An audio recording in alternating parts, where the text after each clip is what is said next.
What's up, guys, and welcome to this segment of Pinckney's Prospects. I'm Billy Pinckney, and today we're joined by Los Angeles Dodgers prospect Ryan Pepiot. Ryan, thank you for coming on. Billy, thanks for having me. Happy to be here. Now, I want to start off by talking about your time playing in high school. You were a multi-sport athlete and also played football. Do you believe that it was beneficial for you to play multiple sports and put those other muscles to work, aside from, of course, your normal off-season training program? I do agree. I think it was nice to get away from baseball at times and kind of just try to be more of a well-rounded athlete. I've seen a lot of people have successful, long-term careers that have also played multiple sports. So I'm hoping that skill set that I have from playing other sports growing up has translated to playing baseball. Now, do you feel there are any negatives to it? You know, some guys say, they could get hurt or whatever, but have you noticed any negatives? The only negative I would say was at times playing multiple sports, I felt like maybe I wasn't 100% prepared to start the season, but Right. it's playing basketball and then you're finishing up a basketball season and baseball season's right around the corner. Maybe your arm's not 100% ready for long starts right at the beginning of the year. Right. It's kind of just finding the well balance of when you get your training in and then not trying to overdo it as well. Now, you later went on to play at Butler University. What were some of the deciding factors when choosing that school? For me, it was, obviously I wanted to play baseball as long as I possibly could. So having a chance to go to a school where I could play baseball and compete early was a big factor for me. I wanted to stay relatively close to home. I ended up going to the school 30 minutes from home, but that wasn't the biggest factor. I just thought it would be beneficial to have my parents and family there so I could go back home when I wanted to and watch my brother play growing up. And then, like I said, I wanted to play baseball as long as I could, but if baseball didn't end up working out, I wanted to go to a strong academic school to where I could be set up for a solid job after college was over.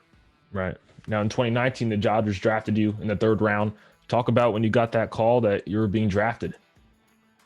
It was a whirlwind of emotions and a lot of blood, sweat, and tears that was put into that. And hearing that phone call, it was very surreal. I was surrounded by my family.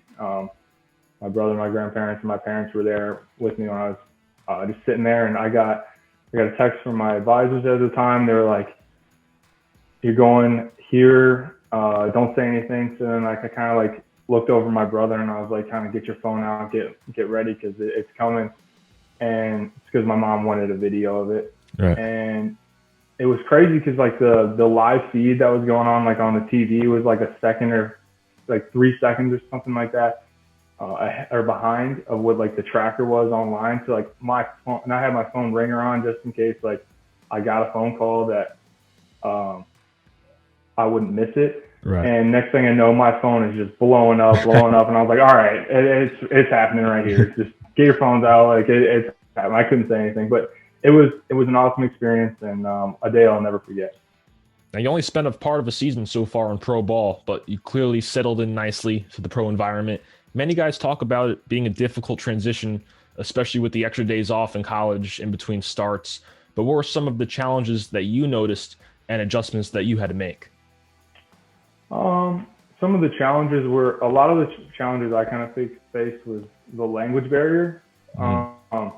You have a lot of teammates and even close friends now that don't speak my language 100% efficiently. So that was kind of a struggle to try to be able to make friends and try to be a good teammate to somebody when you don't exactly speak their language.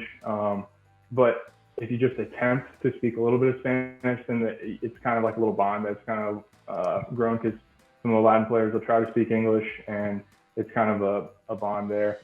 I will say that having extra days off between starts in college was nice for a recovery standpoint, but I liked being able to go out and pitch every fifth day and know, okay, every fifth day it's another start's coming up. And it was kind of nice just to have the shorter time period in between where the workout plan was a little more compact.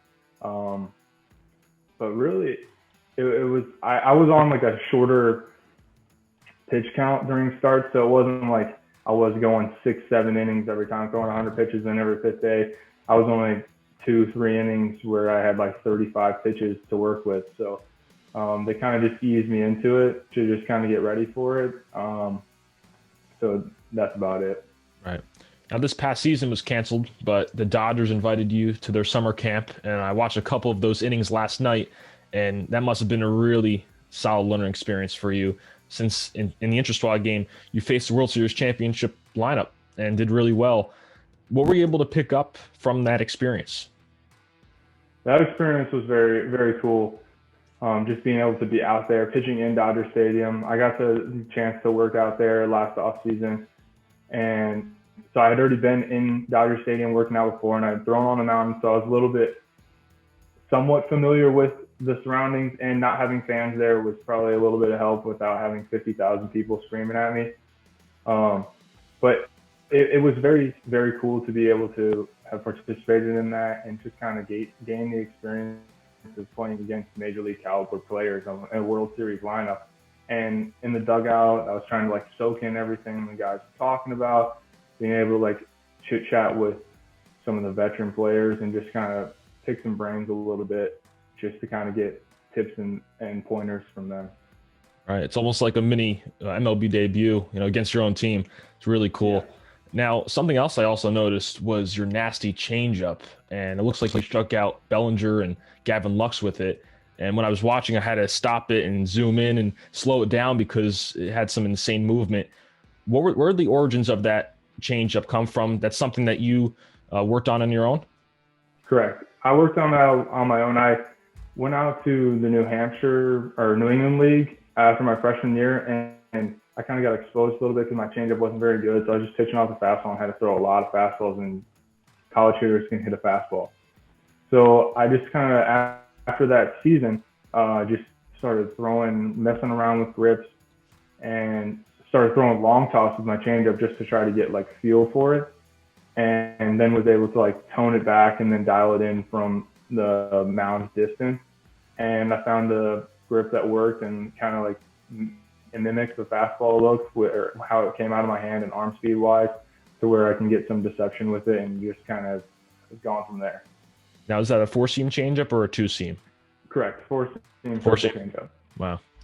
Now, what are some of the other pitches you have? You have also is it a curveball and slider? Correct. Curveball and slider. Curveball is like a 1-7, I guess, not the 12-6, just because my arm spot's not like straight over the top, so it's kind of tough to do that. And then slider is more kind of cutter slider hybrid. I'm just trying to throw it really hard. Not a whole ton of sweeping movement, but just enough to where it goes on the same plane as the fastball and then breaks off. Right. Now, throughout your baseball journey, who have been some figures who have influenced your game along the way? Oh, wow. There's a lot of them. Lately, I'm staying with my fiance and her family down in Louisiana. And so down here, I've been working out with Wade Miley and Chris Westcott. And Chris has been Wade's coach growing up. And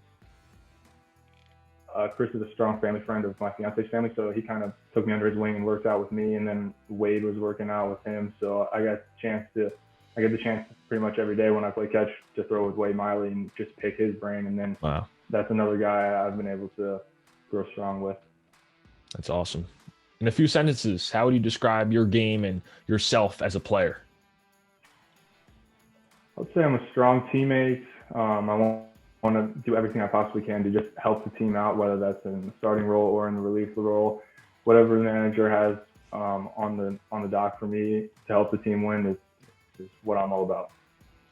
And the last question I want to ask you today is, what advice you would give to younger prospects, whether in high school or college, who might be going through that process of recruitment or getting drafted? I would say keep your options open.